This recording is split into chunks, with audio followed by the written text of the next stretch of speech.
The year was 1876, and the Montana Territory was a land where solitude could be both a blessing and a curse. This is the story of Daniel Dan Mackenzie, a Scottish immigrant who had chosen isolation over companionship, building his life in the shadow of the Rocky Mountains, where the nearest neighbor was 3 days' ride away. For 12 years, Dan had lived alone on his remote ranch, speaking to no one but his horses and cattle, content with the harsh beauty of the wilderness. He had fled civilization after a tragedy that haunted his dreams, seeking peace in Montana's untamed landscape. But on a cold October morning in 1876, Dan's carefully constructed world of solitude would be shattered forever when he discovered that he was no longer alone, and that the visitors surrounding his property numbered in the hundreds, carrying weapons and wearing war paint. Before we dive into this incredible story, drop a comment below and let us know which city you're watching from. The Hermit of Bear Creek.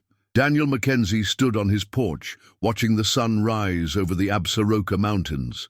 At 42, he was a man shaped by solitude and hardship, his weathered face bearing the lines of someone who had seen too much of life's cruelty and chosen to retreat from it. The ranch he had built sprawled across 1,500 acres of isolated Montana land. Bear Creek ran through the heart of the property, providing water for his cattle and horses. The nearest settlement was a 3-day ride through treacherous mountain passes, and Dan made the journey only twice a year for supplies. It had been exactly 12 years since he had spoken to another human being for more than the few words necessary to conduct business. 12 years since he had fled Glasgow, Scotland, carrying nothing but grief and a burning desire to disappear from a world that had taken everything he loved. This morning, however, something was different. As Dan approached the eastern boundary of his ranch, he noticed the usual sounds of the wilderness were absent. No birds sang, no animals rustled through the underbrush, and even the whisper of wind through the pines seemed muted and ominous. Thunder, his black stallion, suddenly stopped and raised his head, ears pricked forward and nostrils flaring. The horse's behavior immediately put Dan on alert. Thunder had an uncanny ability to sense danger long before human senses could detect it.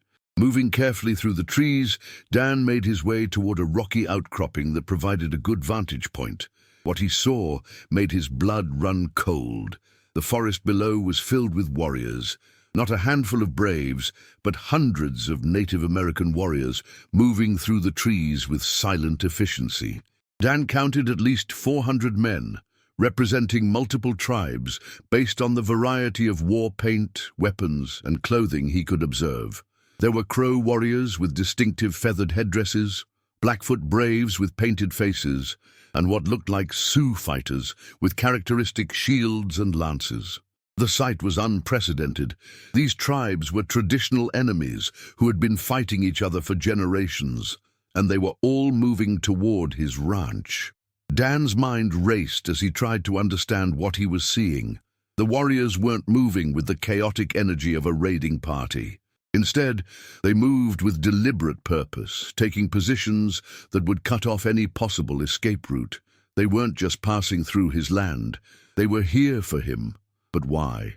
In 12 years of solitary living, Dan had avoided contact with Native American tribes. He had never encroached on sacred lands, never hunted in tribal territory, and never given any tribe reason to consider him a threat. Dan made his way back to the ranch house, his mind working furiously. The ranch buildings were situated in a natural clearing surrounded by open grassland and the creek. It was defensible, but not against 400 warriors who knew the land better than he did. His military training from Scotland kicked in as he assessed his situation. He had 24 rifles and shotguns, several thousand rounds of ammunition, adequate food stores, and a reliable water source. But one man could not hold off 400 determined warriors indefinitely. As Dan checked his weapons and prepared his defenses, part of his mind wondered if this might be a blessing in disguise. For 12 years, he had been running from memories that haunted him, guilt that ate at his soul, and crushing loneliness. Perhaps it was time to stop running. The sun climbed higher when Dan first saw them emerging from the forest. They came not as a charging horde, but as a disciplined force, moving with military precision. Warriors took positions behind rocks and trees, creating a complete circle around the ranch buildings. Dan positioned himself in the barn, which offered the best fields of fire and protection. From the hayloft, he could see the entire perimeter and had clear shots at anyone who tried to approach. But as hours passed, something strange happened. The warriors made no move to attack. They simply waited, maintaining their positions with infinite patience. Dan had expected war cries and fierce battle.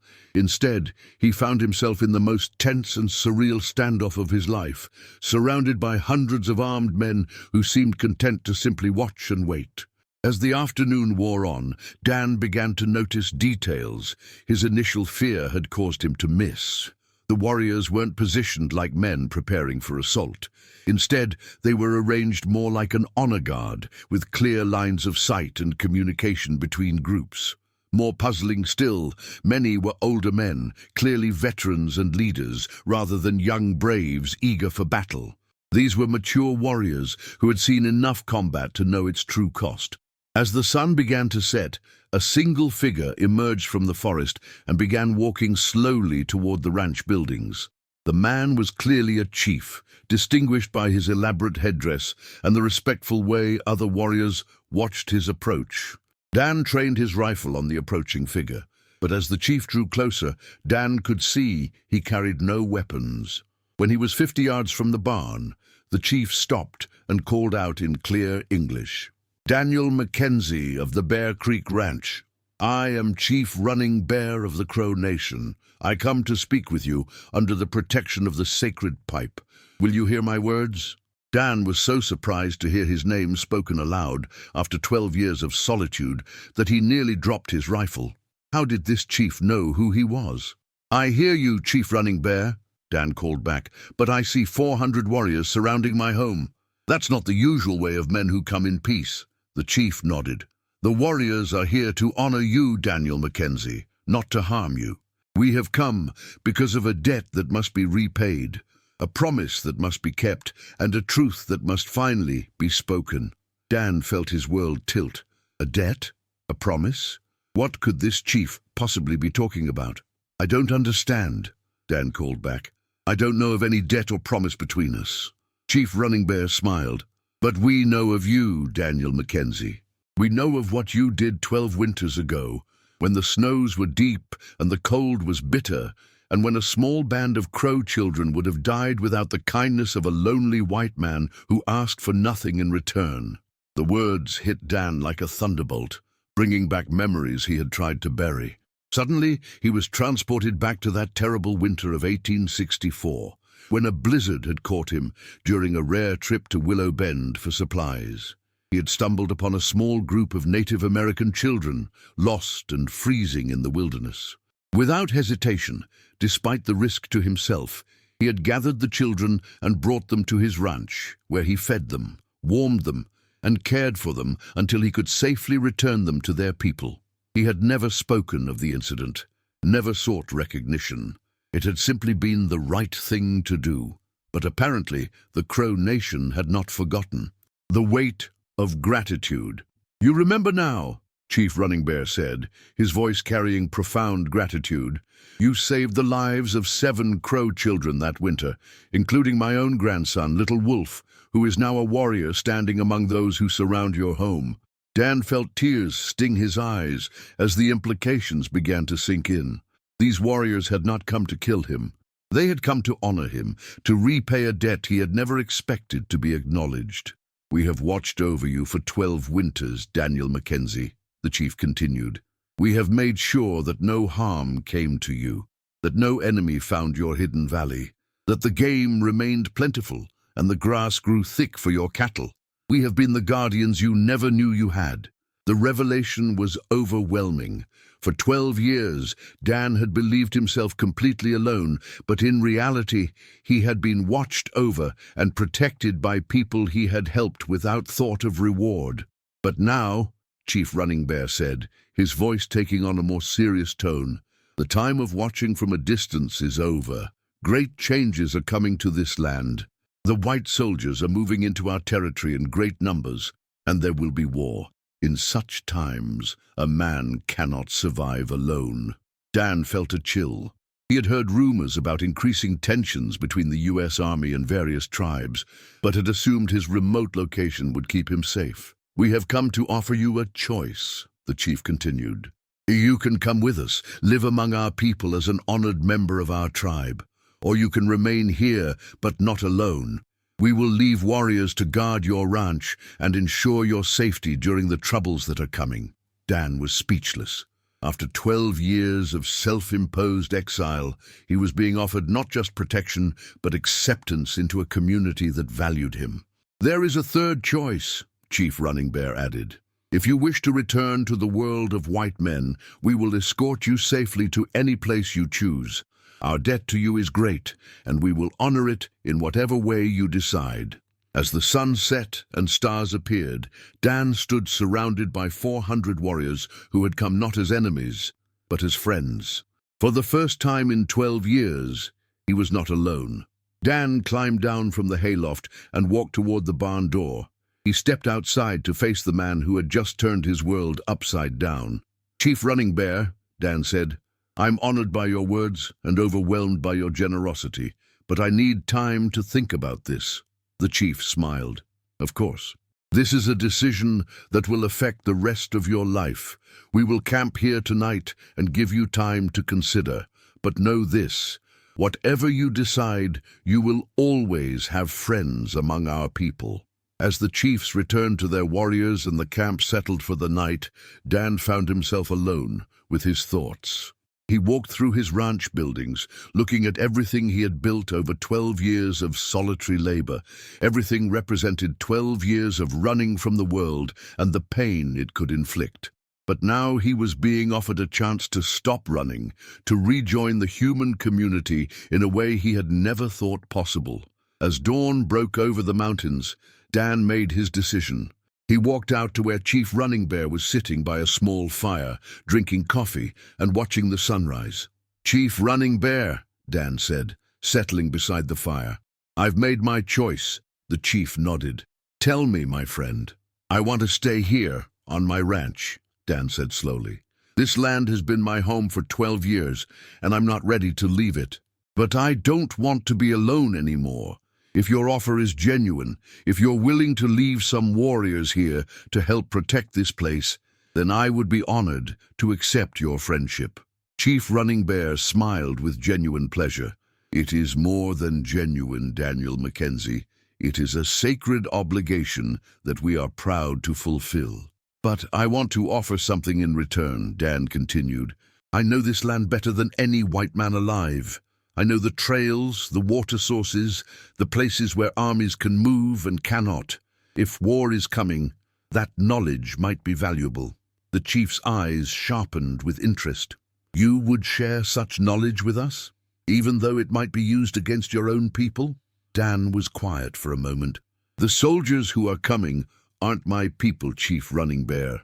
My people are the ones who saved my life by giving me a reason to keep living. My people are sitting around this fire right now." Chief Running Bear reached out and clasped Dan's shoulder.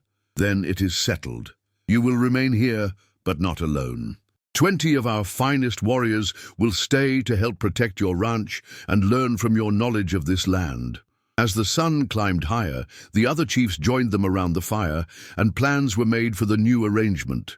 20 warriors would remain at the ranch, living in a camp near the creek, but helping with daily work. Dan would teach them about local terrain and share his knowledge of white military tactics, while they would teach him about their customs and ways of life. It was an unprecedented arrangement, a bridge between two worlds rapidly moving toward war.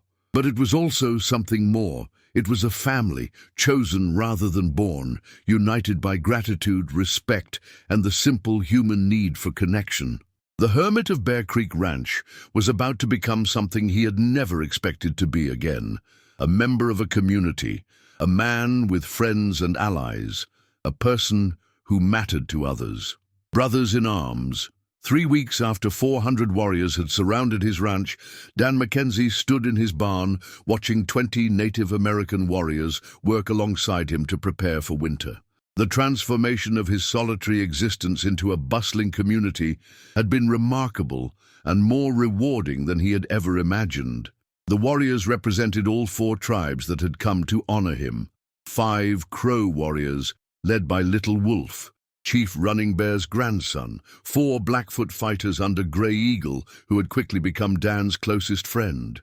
6 Sioux braves commanded by Swift Arrow, who possessed an uncanny ability to predict weather, and 5 Cheyenne warriors led by Standing Bear, who had been among the children Dan rescued 12 years earlier. The integration had required patience and compromise from everyone involved. Language barriers, cultural differences, and the logistics of housing 20 additional people had been challenging. But the warriors had proven to be not just skilled fighters, but capable workers and surprisingly good company. Dan had expanded his cabin with help from his new companions, adding a large common room where they could gather for meals and planning. The warriors had built traditional shelters near the creek, creating a small village that blended with the natural landscape. The ranch itself had been transformed. What had once been a modest operation run by one man had become a sophisticated defensive position and supply depot. The warriors had helped Dan expand his cattle herd, improve his water systems, and create hidden caches of supplies throughout the property. But most importantly, they had created something Dan had never thought he would experience again, a sense of family and belonging. "Dan!" Gray Eagle called from the corral. "Swift Arrow says the weather signs point to an early winter. We should move the cattle to lower pastures sooner than planned." Dan nodded, grateful for the expertise his companions brought to ranch management. Swift Arrow's ability to read natural signs had already proven invaluable, helping them avoid 2 potentially devastating storms. "What does he think about timing?" Dan asked. 3 weeks, maybe 4, Swift Arrow replied, in careful English that had improved dramatically since his arrival. "The signs are strong. Cold will come early and stay late." Dan had learned to trust his companions' weather predictions completely. Their knowledge of natural signs was far superior to anything he had learned in his years of solitary ranching. "Then we'll start moving the herd tomorrow," Dan decided. "Gray Eagle, can you scout the lower pastures and make sure they're secure?" "Already done," Gray Eagle replied with a grin. "We found good grass, plenty of water, and natural windbreaks. Also found something else you should know about." Dan felt familiar alertness. What kind of something else? Tracks. Many horses, shod like white men's horses, moving east toward the territorial road, maybe 2 days old. The news was troubling, but not unexpected. For weeks, there had been reports of increased military activity throughout Montana Territory as the U.S. Army prepared for what many believed would be a major campaign against tribes that had refused reservation life. "How many riders?" Dan asked. 50, maybe 60, Gray Eagle replied. "Moving fast like men with urgent business, but they stayed on the main trail, didn't try to scout our valley." Little Wolf looked up from repairing fence. "My grandfather sent word 3 days ago. The white soldiers are gathering at Fort Ellis. Many soldiers, many supplies. They planned something big." Dan felt a chill. Fort Ellis was less than 100 miles away, close enough that any major military operation could easily spill into his valley. "What kind of numbers?" Dan asked. "More than 1,000 soldiers," Standing Bear said quietly. "Cavalry, infantry, artillery. They bring wagons full of supplies and weapons. This is not a patrol. This is war." Dan walked to the edge of his property and looked out over the peaceful valley that had been his sanctuary. The idea that this tranquil landscape might become a battlefield was almost impossible to accept. "What do your chiefs want us to do?" Dan asked. "Watch and report," Gray Eagle replied. "Learn what the soldiers plan, where they go, how they move. Your knowledge of this land and their ways could save many lives. And if they come here, if they discover our arrangement—" The warriors exchanged glances, and Dan could see grim determination in their faces. "Then we fight," Little Wolf said simply. "We protect our brother and our home." Dan felt a surge of emotion at the casual way Little Wolf referred to him as a brother and to the ranch as home. These men had given up the safety of their own tribes to stay with him, and they were prepared to risk their lives to protect what they had built together. That evening, as they gathered around the fire for their usual meal and planning session, Dan found himself studying the faces of the men who had become his family. Each had a story, a life that had been interrupted by their decision to stay at Bear Creek Ranch. Gray Eagle had left behind a wife and 2 children among the Blackfoot. Swift Arrow had given up his position as a rising leader among the Sioux. Standing Bear had postponed his own marriage to remain with the man who had saved his life as a child. Each had paid a personal price to be here, and Dan was determined to make sure their sacrifice was not in vain. "I've been thinking about our situation," Dan said as they finished their meal. "We're in a unique position. We have knowledge and connections that could be valuable to both sides in this conflict." "What do you mean?" Swift Arrow asked. "I mean, we might be able to serve as intermediaries, as a bridge between the 2 sides. We understand both cultures, we know the land, and we have relationships with leaders on both sides." Gray Eagle frowned thoughtfully. "You think the white soldiers would listen to us? Would trust us?" "I think they might listen to me," Dan replied carefully. "I'm a white man, a property owner, someone they would see as one of their own. If I could convince them that there are alternatives to war." "And if you can't convince them?" Little Wolf asked quietly. Dan met his gaze steadily. "Then we'll do whatever we have to do to protect our people and our home." The conversation continued late into the night, with warriors sharing intelligence from tribal contacts and Dan contributing his knowledge of military tactics. By the time they retired, they had developed a comprehensive plan for monitoring the military build-up and positioning themselves to respond to whatever developments might arise. But as Dan lay in bed, he couldn't shake the feeling that events were moving beyond anyone's ability to control them. The forces gathering in Montana Territory were too large, too committed to their positions, and too driven by fear and misunderstanding to be easily turned aside. War was coming to Bear Creek Ranch, and when it arrived, it would test everything Dan and his companions had built together. The question was whether their bonds of friendship and loyalty would be strong enough to survive the storm about to break over their peaceful valley. The hermit of Bear Creek Ranch was no longer alone, and he was about to discover whether that would be his salvation or his doom. The crucible of loyalty. The first snow of winter was falling when the soldiers came to Bear Creek Ranch. Dan Mackenzie stood on his porch, watching a column of blue-uniformed cavalry approach through the swirling flakes, their weapons glinting despite the gray overcast sky. It had been 6 weeks since the warriors had taken up residence at his ranch, 6 weeks of building trust and preparing for inevitable conflict.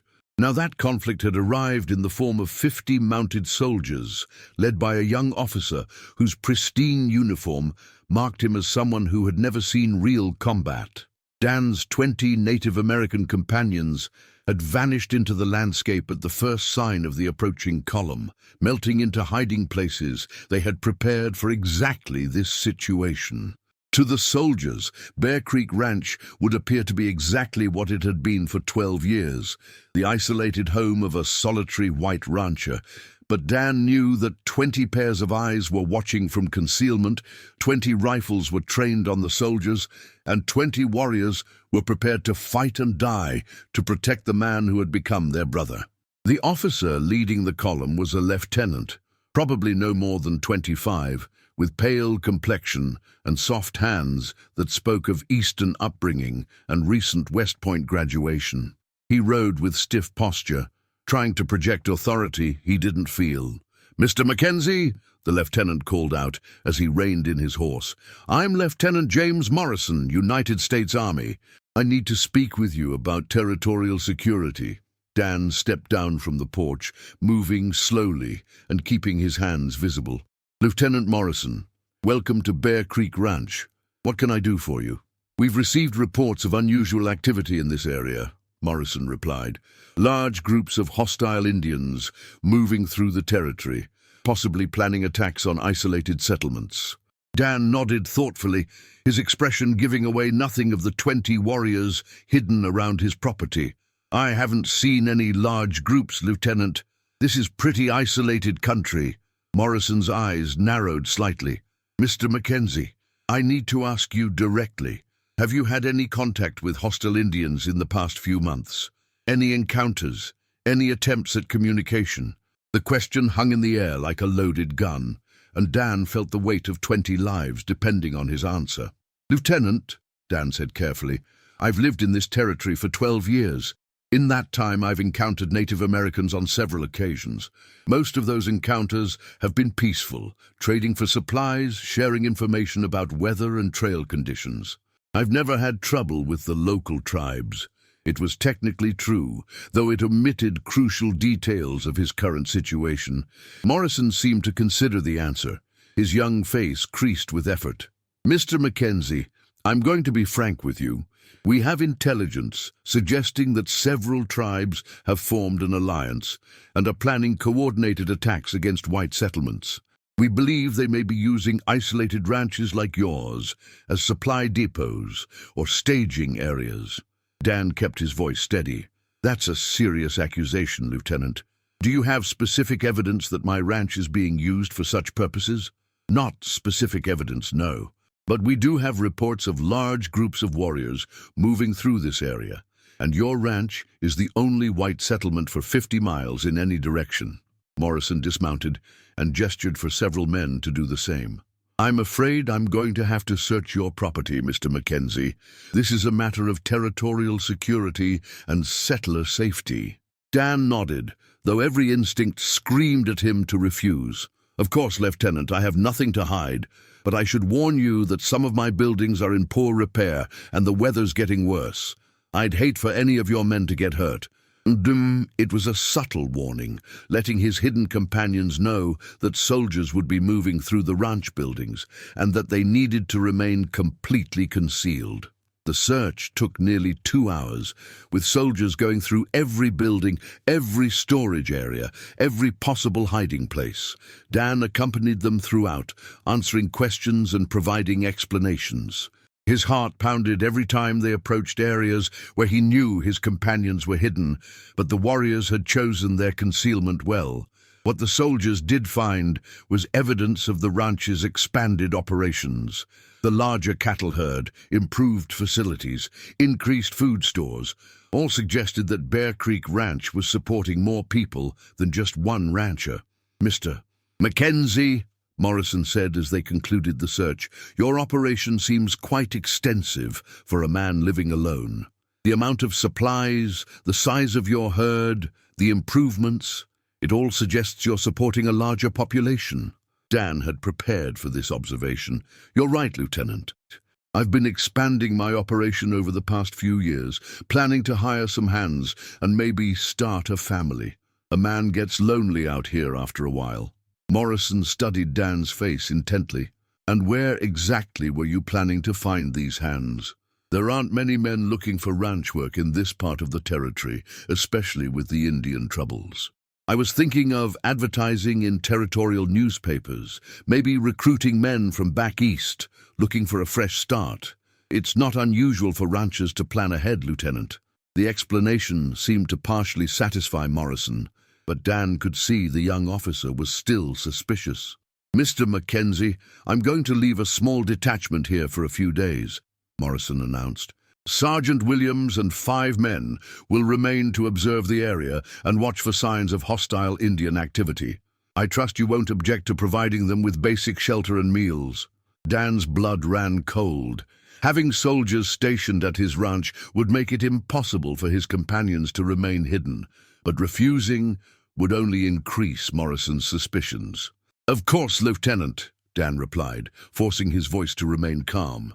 I'd be happy to help, though I should mention that my accommodations are pretty basic.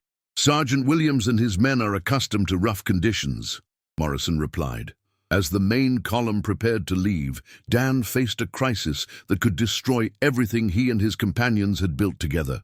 6 soldiers would be living at his ranch, making it impossible for 20 Native American warriors to remain hidden. But as he watched Morrison mount his horse, Dan realized his companions had already anticipated this possibility. Throughout the search, he had noticed subtle signs that told him his warriors were implementing whatever plan they had developed for exactly this situation. "Mr. Mackenzie," Morrison said as he prepared to leave, "I want you to understand the seriousness of the situation. If you're harboring hostile Indians, if you're providing them with aid or comfort, you'll be considered a traitor and dealt with accordingly." "I understand, Lieutenant," Dan replied, "and I want you to understand that I've been living peacefully in this territory for 12 years. I have no desire to see that peace destroyed." Morrison nodded curtly and spurred his horse forward, leading his column back toward the main trail. But Sergeant Williams and his 5 men remained, their presence a constant reminder that Dan's carefully constructed new life was balanced on a knife's edge. That night, as Dan lay in bed listening to soldiers moving around his property, he received his answer. A soft tapping at his window drew his attention, and he looked out to see Gray Eagle's face in the moonlight. The warrior gestured for Dan to come outside, and after checking that the soldiers were asleep, Dan slipped out and made his way to where Gray Eagle was waiting. "My brother," Gray Eagle whispered, "we have a plan, but it will require great courage from you and great trust from us." "Tell me," Dan replied. "We will not hide anymore," Gray Eagle said simply. "Tomorrow, when the sun rises, we will reveal ourselves to the soldiers, but not as enemies, as your hired hands, your ranch workers, your friends." Dan stared at his companion in amazement. "Gray Eagle, that's incredibly dangerous. If they realize who you really are, they will see what we want them to see," Gray Eagle replied confidently. "We have prepared for this. We have clothes like white men wear. We have learned to speak like white men speak. We have practiced the ways of ranch workers. To the soldiers, we will be nothing more than half-breed laborers who work for you." The audacity of the plan took Dan's breath away. 20 Native American warriors were going to hide in plain sight, disguising themselves as ranch hands and hoping the soldiers would be too prejudiced or inexperienced to see through the deception. "What if it doesn't work?" Dan asked. Gray Eagle's smile was barely visible in the moonlight. "Then we fight, my brother. And we die as warriors, protecting the man who saved our children and gave us a home." As Dan made his way back to his cabin, he realized the next few days would determine not just his own fate, but the fate of 20 men who had chosen to risk everything for friendship and loyalty. The sun would rise in a few hours, and with it would come the most dangerous gamble of Dan Mackenzie's life. 20 warriors were about to bet their lives on their ability to convince 6 suspicious soldiers that they were nothing more than ordinary ranch hands. The stakes couldn't be higher, and failure would mean death for everyone involved. But as Dan settled back into bed, he found himself smiling. His companions had chosen the most audacious possible response to an impossible situation, and somehow that felt exactly right. The hermit was no longer alone, and tomorrow he would discover just how far his new family was willing to go to protect the life they had built together. The brotherhood endures. Spring came early to Bear Creek Ranch in 1877, revealing a landscape transformed by the events of the previous months.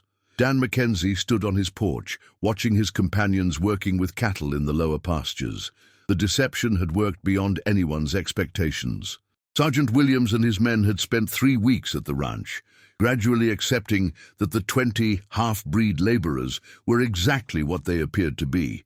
Skilled ranch hands who worked hard, caused no trouble, and showed proper deference to their white employer. The key to success had been the warriors' remarkable ability to adapt and their understanding of how white soldiers expected Native Americans to behave. They had played their roles perfectly, speaking broken English when soldiers were around, avoiding eye contact, and performing menial labor that reinforced the soldiers' preconceptions. But when the soldiers finally left, convinced that Bear Creek Ranch posed no threat, the warriors had not abandoned their disguises entirely.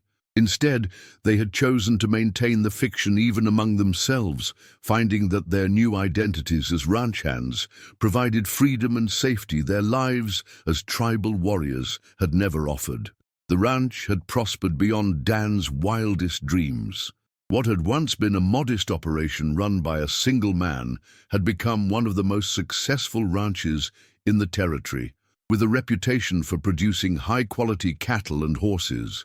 But more importantly, it had become something Dan had never thought he would experience again. A home filled with laughter, friendship, and deep bonds forged through shared hardship and mutual trust. The war that everyone had expected never materialized, at least not in the way anyone had anticipated. The massive military buildup had been intended to force tribes onto reservations through overwhelming show of force. But the strategy had backfired when several key chiefs negotiated separate peace agreements. Chief Running Bear had been instrumental in these negotiations, using his friendship with Dan as an example of how white settlers and Native Americans could coexist peacefully. The story of the lonely rancher who had saved 7 Indian children and been rewarded with protection and friendship had become legendary throughout the territory. 6 months later, Commissioner Daniel Mackenzie stood in his office in the territorial capital, looking out at the bustling streets of Helena. On his desk were reports documenting the success of new programs that brought together white settlers and Native American tribes in cooperative ventures, similar to what had been achieved at Bear Creek Ranch. Gray Eagle served as his chief deputy, traveling throughout the territory to help establish new partnerships. Swift Arrow had become the territory's leading expert on weather prediction and natural resource management. Little Wolf had established a school that taught both white and Native American children. Standing Bear had become a successful businessman, creating trading partnerships that benefited everyone involved. The model they had created at Bear Creek Ranch had spread throughout the territory, creating a network of communities where cooperation and mutual respect had replaced suspicion and violence. It wasn't perfect. There were still conflicts, still misunderstandings, still people who preferred the old ways of hatred and fear. But it was a beginning, a foundation upon which future generations could build something even better. And it had all started with a lonely rancher who had chosen compassion over indifference, who had opened his heart to strangers, and who had discovered that the greatest wealth was not land or cattle or gold, but the bonds of friendship and brotherhood that could unite people across any divide. The hermit of Bear Creek Ranch was no longer alone, and neither was anyone else who chose to follow the path he had pioneered. In a territory that had known too much violence and too little understanding, Daniel Mackenzie and his companions had proven that there was another way, a better way, a way that honored the best in human nature rather than the worst. Thank you for joining us on this incredible journey. If this story moved you, please give it a thumbs up and subscribe for more amazing tales. Comment below and let us know which city you're watching from. We love connecting with our viewers around the world.